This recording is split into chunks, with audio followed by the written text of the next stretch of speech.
tout à l'heure à l'aspect fiscal, parce qu'évidemment, le choix des véhicules dépend également de la fiscalité du véhicule. Sans rentrer dans le détail, deux, trois idées. Les organismes de placement collectif, qu'ils soient soumis à la partie 2 ou au régime de fonds d'investissement spécialisés, sont soumis à une taxe d'abonnement calculée sur leurs actifs nets. Pour les organismes de placement collectif qui peuvent être distribués au public au sens large, en principe, la taxe d'abonnement s'élève à 5 points de base. Pour les fonds d'investissement spécialisés, en principe, il y a une taxe d'abonnement également et qui s'élève à 1 point de base, donc qui est réduite. Il y a eu une initiative en 2005, une proposition de loi a été déposée et qui visait justement pour les fonds de microfinance à permettre une exemption de cette taxe d'abonnement. On n'a pas de texte de loi concret qui a été adopté à ce jour. Sans doute, peut-être un des points à creuser, c'est la difficulté de qualifier un fonds comme investissant exclusivement en microfinance. En ce qui concerne les SICAR, c'est un véhicule qui, a priori, est pleinement imposable, mais qui bénéficie d'une exemption partielle, dans la mesure où tous les revenus liés aux valeurs mobilières, entendre au sens large, ne sont pas des revenus imposables.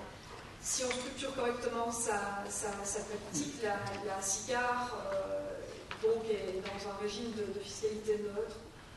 Mais une petite remarque dans le domaine de la microfinance, l'exemption porte sur les revenus de valeur mobilière.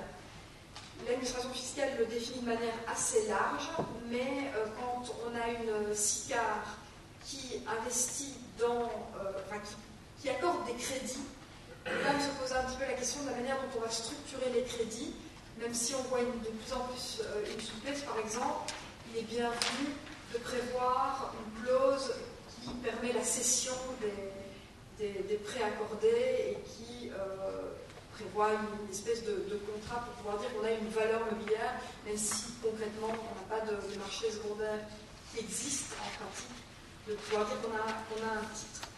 Et enfin, l'organisme de titrisation est un véhicule qui peut également être structuré de manière neutre au point de vue fiscal, dans la mesure où les engagements vis-à-vis des investisseurs, dividendes ou intérêts, peuvent constituer des engagements déductibles. Mais là, il n'y a pas une spécificité propre à la microfinance. Et peut-être un dernier point qui est plus marginal, mais qui a son importance, c'est la perception du marché.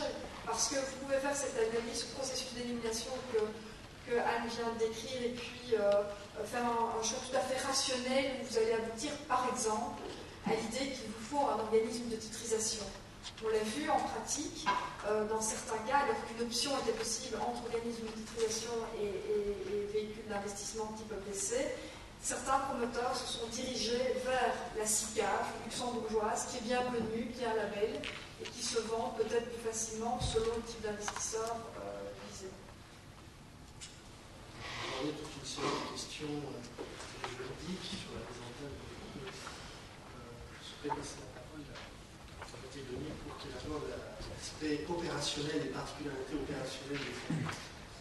J'ai une tâche bien ingrate aujourd'hui, après avoir parlé des opportunités, des véhicules, de la structuration. Je vais vous parler de problèmes opérationnels, de risques et de contrôle. La bonne nouvelle, c'est que je crois que j'ai quelques minutes pour ce faire, mais je vais tâcher d'être brève et concise. Quels sont les défis opérationnels lorsqu'on structure un fonds d'investissement en microfinance? Je pense que comme pour tout type de fonds d'investissement, les problèmes opérationnels et les particularités sont liés au type d'investissement.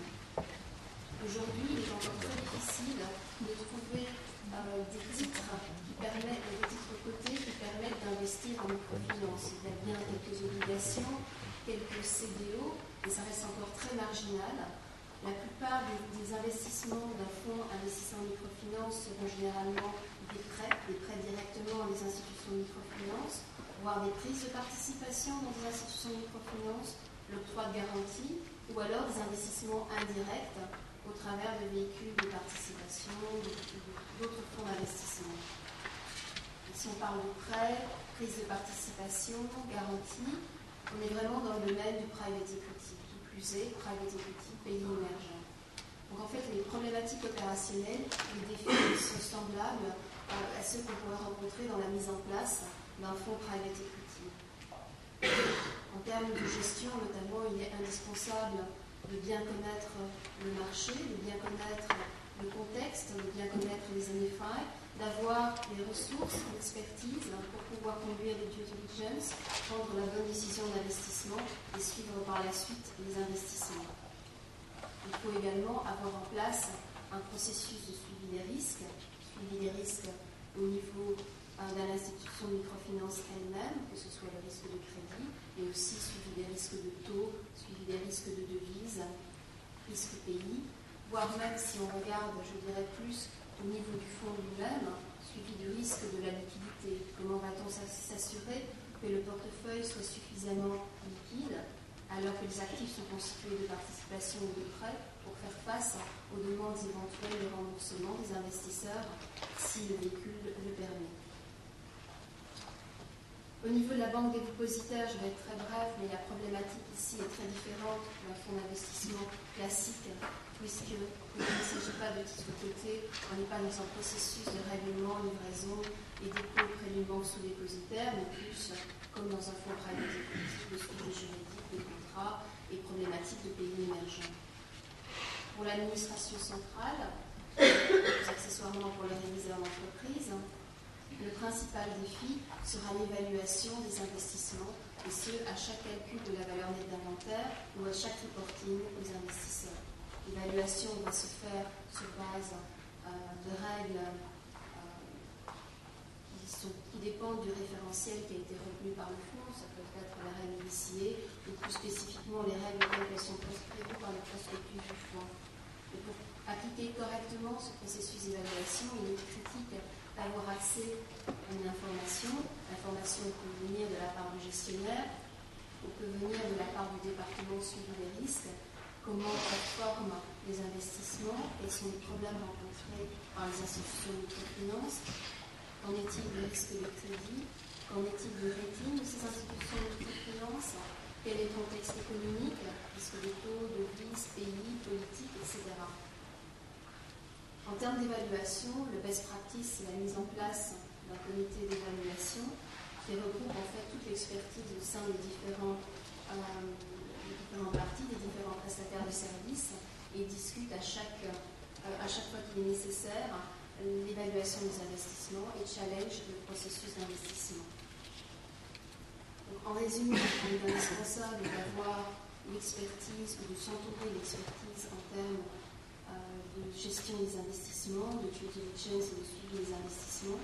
Indispensable d'avoir un processus de suivi des risques, donc pour tout fonds d'investissement, un département ou un suivi compliance. Il est nécessaire également de mettre en place un processus robuste d'évaluation, voire un comité d'évaluation des investissements. Le principal défi, c'est de gérer les coûts liés à la structure, bien évidemment. Les fonds de microfinance sont souvent des fonds de taille relativement modeste.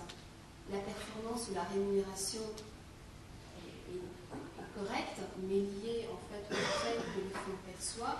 Donc il est indispensable que la structure qu'on va mettre en place ne soit pas trop lourde, de manière à ne pas grever la performance qui va être payée aux investisseurs. Donc il faut faire preuve, je pense, d'imagination pour trouver une structure souple qui soit adaptée à la taille et à l'activité du fonds investissant en microfinance, mais tout en gardant à l'esprit qu'aujourd'hui, un bon corporate governance, un contrôle interne adéquat, un suivi approprié des risques et un comité d'évaluation sont un must et non plus une option.